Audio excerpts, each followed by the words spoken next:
Most gardeners go about attracting birds completely backwards. They put up a feeder, wait a week, see nothing. Then they add a bird bath. Still nothing. So they plant a berry bush, feel like they've ticked every box, and look out the window to find the whole setup colonized by a single territorial magpie and a family of rats, attracted by spilled seed. Sound familiar? You're not alone. This is one of the most common frustrations we hear at Avian Intelligence. The root cause is almost always the same. The garden is being built feature by feature, when birds actually evaluate it as a complete habitat. A long-running survey by the British Trust for Ornithology found that gardens offering all 4 core elements, shelter, food, fresh water, and safe nesting or roosting sites, attract on average 3 times more species than gardens offering only 1 or 2. Birds aren't making individual decisions about your feeder or bath in isolation. They're doing a rapid, hardwired safety audit of the whole environment every single time they approach, get one thing wrong, and they move on. Almost every attract more birds guide leads with feeders. We think that is the wrong starting point. Birds choose safe locations first. Food is secondary. This is especially true in autumn, when small birds like wrens, blue tits, and long-tailed tits are less focused on calories than on finding a reliable overnight roost. A single wren can lose up to 10% of its body weight during one cold night, which is why roosting communally in an enclosed space is a genuine survival strategy.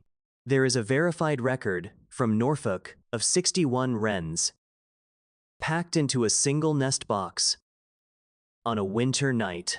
Not a quirk, but a calculated response to cold. Installing a solidly built nest box before winter sets in accomplishes 2 things. It gives small birds a roosting site right now, and it establishes your garden as a known, trusted location, which means birds are far more likely to return to actually nest come spring. Placement is critical and routinely underestimated. A box facing southwest into the prevailing wind is essentially uninhabitable. North or northeast facing is the standard recommendation. No direct summer sun to overheat eggs. No driving rain. More importantly, put it above head height. A viewer in Leeds wrote to tell us she had mounted her box on a low garden wall because it looked nicer there. A neighborhood cat took up daily vigil below it within 3 weeks. The box was never used.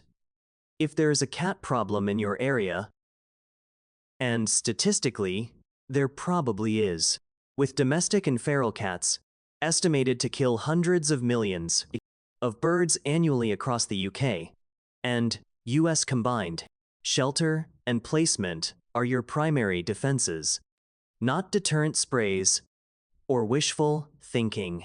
Let's have the conversation most bird feeding guides skip. Poorly managed feeders frequently do more harm than good. Loose seeds scattered or fallen beneath a tube feeder creates a ground-level buffet that rats discover within days. Once rats establish a feeding site, they are difficult to remove without eliminating the food source entirely. We've received dozens of messages from readers who had to abandon feeding altogether after rat infestations took hold beneath their feeders, and a significant number gave up permanently. That is a real and understandable outcome, but it is also avoidable. The practical solution has 3 parts. First, Use a feeder with a built-in catch tray to minimize spillage. Second, switch from loose mixed seed to fat balls or suet cakes in autumn and winter. They're far harder for rats to carry off. They deliver precisely the high-calorie hit that robins, blue tits, and finches need during cold spells. Research confirms that supplementary feeding during winter measurably increases overwinter survival rates for multiple species. The effort is ecologically meaningful as long as it is managed well. Third, if pigeons or crows are monopolizing your feeder, the answer isn't to stop feeding. It is to change the feeder design. A wire mesh cage with openings, sized for small birds, physically excludes larger species. A low-profile covered feeder with around 5 centimeters of roof clearance is inaccessible to pigeons, but perfectly comfortable for sparrows, tits, and finches. This is engineering, not luck. And it works far better than scaring off the big birds, which simply return the moment you go inside. One more thing on feeders. Squirrels are a separate problem, and one that a metal-only feeder construction largely solves. Plastic feeders get chewed through. Invest once in metal, and the problem mostly disappears. Plant for November, not for June. Most people choose garden plants in spring or summer, when gardens look their best and planting instincts are at their peak. But the ecological crisis for birds happens in late autumn and winter, when natural food sources have collapsed. This is when your planting choices either carry birds through or leave them with nowhere to go. Berried plants are the backbone of a winter bird garden. Calocarpa, or beautyberry, is persistently underused. Its vivid, almost artificial-looking purple berries appear just as everything else is dying back, and robins and sparrows descend on them enthusiastically. Puricantha is arguably the most versatile winter plant you can put in a garden. Its dense, thorned growth provides physical shelter that protects small birds from sparrowhawks. Dense, thorny planting is the most effective natural defense, while its heavy clusters of orange or red berries sustain blackbirds, thrushes, and fieldfares through the coldest months. Cotoneaster in its various forms offers bite-sized berries, perfectly scaled for smaller species. Hawthorn produces deep crimson berries that blackbirds strip methodically from November onwards. A word on holly.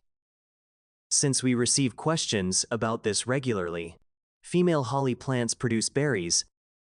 Male plants do not. If your holly hasn't fruited in years, it is almost certainly either male or lacks a male plant within pollinating range. This is fixable with one nursery trip. So don't write off the plant. It provides some of the best year-round shelter for nesting birds, precisely because its spiny leaves deter most predators. For trees, crab apple varieties like Golden Hornet or John Downey strike an excellent balance.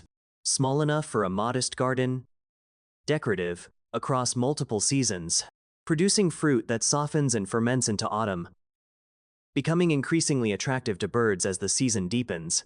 A family harvested a portion for crab apple jelly in October and left the rest on the tree deliberately.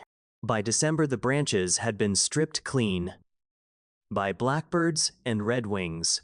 Water is the feature most people get wrong. Birds need access to clean, fresh water every single day of the year, not just in summer. In winter, natural water sources freeze, and in drought, they dry up. Yet water is consistently the garden feature people either skip entirely or install once and then neglect. A bird bath made from a large terracotta saucer, elevated on an inverted pot, costs almost nothing and functions beautifully. Add a layer of flat pebbles across the base so smaller birds can wade at a shallow depth without risk of submersion. This also makes the bath usable by bees. The key maintenance habit is simple. Just tip and refill daily. A stagnant, algae-lined bath is functionally useless to birds and can spread avian disease. In hard frosts, a small floating rubber ball prevents complete icing overnight. Do not add glycerine, salt, or any other substance to lower the freezing point, as all are harmful to birds. One practical note that your garden furniture will appreciate. Position the bath well away from any seating or dining area. A busy bird bath is a source of joy from 10 meters, but from 1 meter, it is a source of splash and droppings. Situate it near a low shrub or a planted border. Birds strongly prefer a perch point from which they can evaluate the situation. Before committing to a bath, you'll get substantially more traffic. If they have that option, the element that ties it all together is time. None of this delivers results overnight. Birds are pattern recognition animals. They map their territory, identify reliable resources, and learn which gardens are safe. Over a period of weeks and months, a couple in our area had every element correctly in place from October: nest box, cage feeder, buried shrubs, and a daily refreshed bird bath, and saw almost nothing until the following February. By April, they had a blue tit pair nesting in their box for the first time. The best thing you can do once your setup is right is to stop watching the clock and start watching the garden. Sit still, move slowly when you're outside.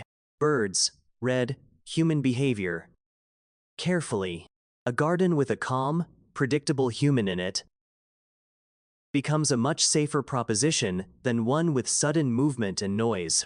You'll be surprised how quickly that tolerance builds, and how rewarding it is when it does.